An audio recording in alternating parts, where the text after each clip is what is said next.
আসসালামু আলাইকুম।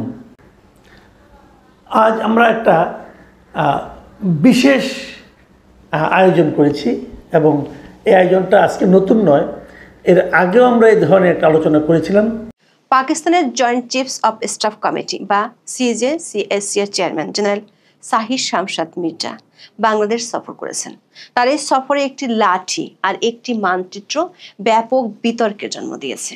সম্প্রতি রাষ্ট্রীয় অতিথি ভবন যমুনায় বাংলাদেশের প্রধান উপদেষ্টা অধ্যাপক মোহাম্মদ ইউনূসের সঙ্গে জেনারেল সাহির শামসাদ মির্জার সৌজন্য সাক্ষাৎ অনুষ্ঠিত হয়। এই সাক্ষাতের পর প্রকাশিত হওয়া দুটি ছবি নিয়ে বিতর্ক দেখা দিয়েছে, আর এই বিতর্ককে কেন্দ্র করে ঝড় তুলেছে সোশ্যাল মিডিয়ায়। প্রথমত, জেনারেল মির্জার হাতে থাকা একটি আনুষ্ঠানিক সামরিক ব্যাটন, যা সোয়াগার স্টিক নামে পরিচিত।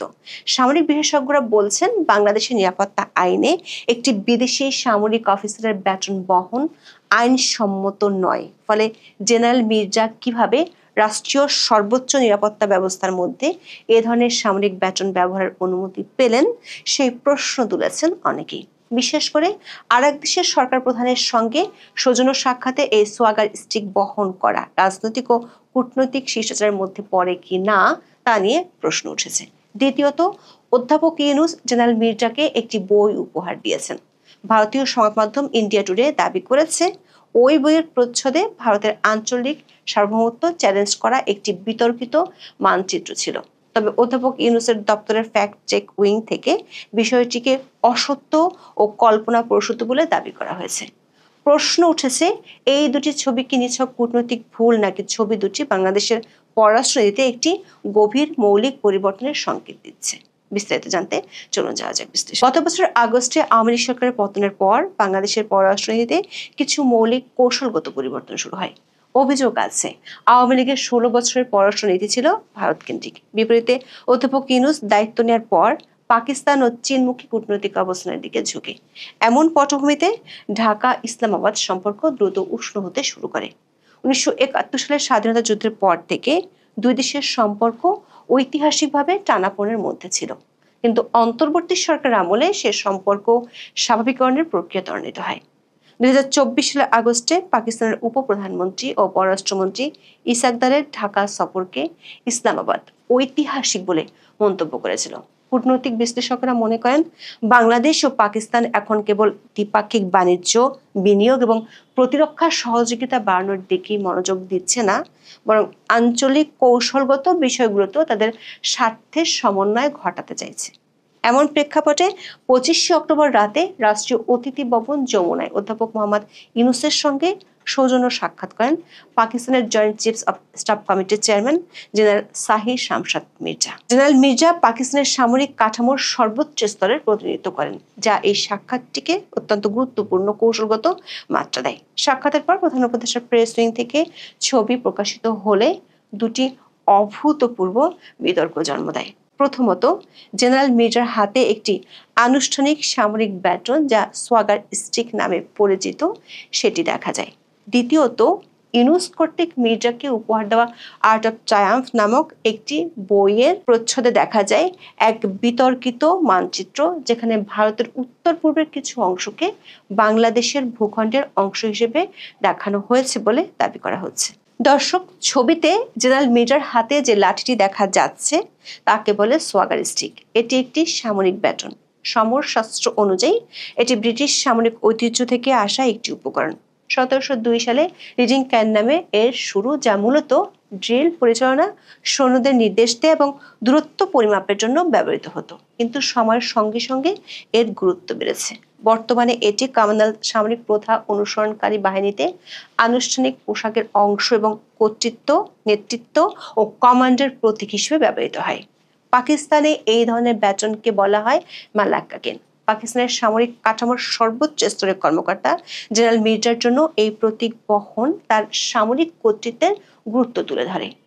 এটি আত্মবিশ্বাস ও স্থিরতার প্রতীক হিসেবেও বিবেচিত হয়। প্রশ্ন উঠেছে, অন্য একটি সার্বভৌম দেশের সরকার প্রধানের সঙ্গে ঘরোয়া সৌজন্য সাক্ষাতে এই সামরিক প্রতীক বহন করা কি কূটনৈতিক শিষ্টাচারের মধ্যে পড়ে? আন্তর্জাতিকভাবে স্বীকৃত প্রোটোকল অনুযায়ী সামরিক কর্মকর্তারা সাধারণত আনুষ্ঠানিক পোশাক পরলেও রাষ্ট্রপ্রধান বা সরকার প্রধানের সঙ্গে ঘরোয়া সৌজন্য সাক্ষাতে ব্যাটন বা আনুষ্ঠানিক লাঠি বহন করেন না। অনুসন্ধানে দেখা গেছে জেনারেল মির্জার এই প্রতীক বহন ছিল একটি স্পষ্ট ব্যতিক্রম। এর আগে ভারতীয় সেনাপ্রধান জেনারেল মনোজ পান্ডে কিংবা যুক্তরাষ্ট্র ও চীন সফরকারী জেনারেলরা তাদের ঢাকা সফরে অসামরিক অনুষ্ঠানে ব্যাটন বহন করেননি। জেনারেল মির্জার হাতে সোয়াগার স্টিক থাকলেও ছবিতে বাংলাদেশের কোনো সেনা কর্মকর্তার হাতে সেরকম কিছু ছিল না। ফলে সামরিক দৃশ্যপটে কার্যত শামশাদ মির্জাকেই সর্বোচ্চ র্যাঙ্কের কোনো কর্মকর্তা মনে হয়েছে, আর বাকিরা তার অধীনস্থ। এই বিতর্কে আরো একটি গুরুত্বপূর্ণ প্রশ্ন উঠে এসেছে, সেটি হলো বাংলাদেশের অভ্যন্তরীণ নিরাপত্তা ও আইনি প্রোটোকলে সোয়াগার স্টিক বহন করা কতটা আইনসম্মত। প্রধান উপদেষ্টার কার্যালয় ও বাসভবন উচ্চ নিরাপত্তা অঞ্চল হিসেবে বিবেচিত। বিশেষ নিরাপত্তা বাহিনী বা এসএসএফ অত্যন্ত কঠোর নিরাপত্তা নীতি অনুসরণ করে। বাংলাদেশের প্রধানমন্ত্রী বা সরকার প্রধানের সঙ্গে সাক্ষাৎ করতে গেলে কোনো ব্যক্তি ব্যাটন বা এই রকম কোনো বস্তু বহন করতে পারেন না। মেটাল ডিটেক্টরের মাধ্যমে পরীক্ষা নিরীক্ষার পরই কাউকে প্রবেশের অনুমতি দেওয়া হয়। ব্যাটন, লাঠি, ধাতব প্রান্তযুক্ত ছাতা বা কলমের মতো অস্ত্রসদৃশ বস্তু বহন নিষিদ্ধ। ঢাকা মহানগর পুলিশ অধ্যাদেশের অধীনে নির্দিষ্ট স্থানে অস্ত্র, ছুরি বা লাঠির মতো যে কোনো বস্তু যা শারীরিক সহিংসতার সৃষ্টিতে ব্যবহৃত হতে পারে তা বহন নিষিদ্ধ। আইনত ব্যাটনকে প্রতিরক্ষামূলক বা আক্রমণাত্মক সরঞ্জাম হিসেবে শ্রেণীবদ্ধ করা হয়। শুধু বাংলাদেশের অনুমোদিত নিরাপত্তা কর্মীরা সরকারি দায়িত্ব পালনকালে এমন বস্তু বহন করতে পারেন। বিদেশি নাগরিকদের ক্ষেত্রে এই বিধি প্রযোজ্য নয়। দর্শক, প্রধান উপদেষ্টার দপ্তর থেকে যে গ্রুপ ছবি পাঠানো হয়েছে সেখানেও দেখা যাচ্ছে মানা হয়নি প্রোটোকল। নিয়ম অনুযায়ী রাষ্ট্র বা সরকার প্রধান সমসংখ্যক প্রতিনিধি দুপাশে রেখে নিজে মধ্যবর্তী অবস্থানে দাঁড়িয়ে ছবি তুলবেন। গ্রুপ ছবিতে দেখা যাচ্ছে প্রধান উপদেষ্টার ডান পাশে আছেন 4 জন আর বাম পাশে 6 জন। অধ্যাপক ইউনূসের বামে জাতীয় নিরাপত্তা উপদেষ্টা খলিলুর রহমান ও সেনা সদর দপ্তরের 2 মেজর জেনারেল পদমর্যাদার কর্মকর্তা সহ একজন লেফটেন্যান্ট কর্নেল।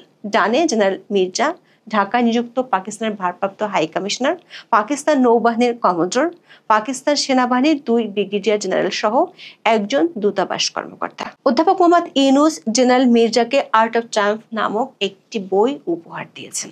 ভারতীয় সংবাদ মাধ্যম ইন্ডিয়া টুডে বলছে, এই বইটির প্রচ্ছদে যে মানচিত্র ছিল সেটি নিয়ে বিতর্ক দেখা দিয়েছে। ইন্ডিয়া টুডে অভিযোগ করেছে মানচিত্রটি সরাসরি ভারতের আঞ্চলিক সার্বভৌমত্বের প্রতি চ্যালেঞ্জ সৃষ্টি করেছে। তারা বলছে এটি বিকৃত মানচিত্র। মানচিত্রটিতে ভারতের আসাম এবং উত্তর পূর্বের অন্যান্য রাজ্যগুলোকে বাংলাদেশের ভূখণ্ডের অংশ হিসেবে দেখানো হয়েছে। এর আগে উপদেষ্টা মাহফুজ আলম একটি মানচিত্র ফেসবুকে শেয়ার করে বেশ বিতর্কের জন্ম দিয়েছিলেন। এ নিয়ে সমালোচনা হওয়ায় তিনি সেই পোস্ট পরে ডিলিট করেন।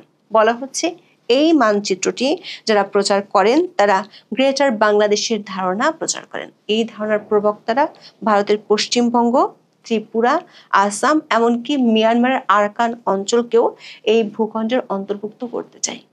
ইন্ডিয়া টুডে বলছে, যদিও ভারতের পররাষ্ট্র মন্ত্রণালয় আনুষ্ঠানিকভাবে এই বিষয়ে কোনো বিবৃতি দেয়নি, তবে নয়াদিল্লি পরিস্থিতি নিবিড়ভাবে পর্যবেক্ষণ করছে। এর আগে অধ্যাপক ইউনূস যখন চীনে বসে ভারতের 7 সিস্টার্স নিয়ে মন্তব্য করেছিলেন, তারপর ভারত বেশ কিছু সিদ্ধান্ত নিয়েছিল, যেমন বাংলাদেশি পণ্যকে ভারত হয়ে নেপাল, ভুটান এবং মায়ানমারে যাওয়ার অনুমতি দেওয়ার ট্রান্সশিপমেন্ট চুক্তি বাতিল করা হয়েছিল। ভারতীয় সংবাদ মাধ্যমের দাবিকে বিশ্বাসযোগ্য নয় বলে মন্তব্য করেছে অধ্যাপক ইউনূসের দপ্তরের ফ্যাক্ট চেক উইং।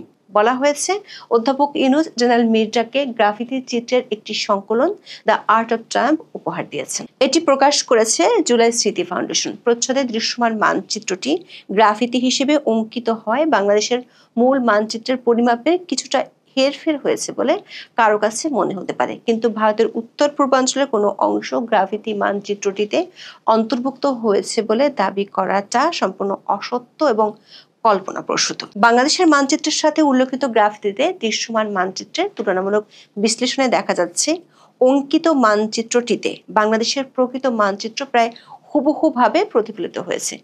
দর্শক, ঐতিহাসিকভাবে বাংলাদেশ পাকিস্তানের সম্পর্ক বিতর্ক ছাড়া কখনোই এগোয়নি। এর আগে গত আগস্টে ইসাক দার যখন বাংলাদেশ সফরে এসেছিলেন, তখন 1971 সালের মুক্তিযুদ্ধে পাকিস্তানের ভূমিকা নিয়ে ক্ষমা চাওয়ার বিষয়ে তার বক্তব্য বেশ বিতর্কের জন্ম দিয়েছিল। এরপর জেনারেল মির্জার হাতে সোয়াগার স্টিক বাংলাদেশের সামরিক ও কূটনৈতিক অঙ্গনে বেশ আলোচনার জন্ম দিয়েছে। তার সাথে অধ্যাপক মোহাম্মদ ইউনূসের উপহার দেওয়া বইতে বিতর্কিত মানচিত্র আছে বলে ভারতীয় সংবাদ মাধ্যমে যে দাবি করেছে সেটি এই আলোচনাকে আরো বাড়িয়ে দিল। এখন এ পর্যন্ত, সবাই ভালো থাকুন, সুস্থ থাকুন, নিরাপদে থাকুন। দেখা হবে আগামী পর্বে।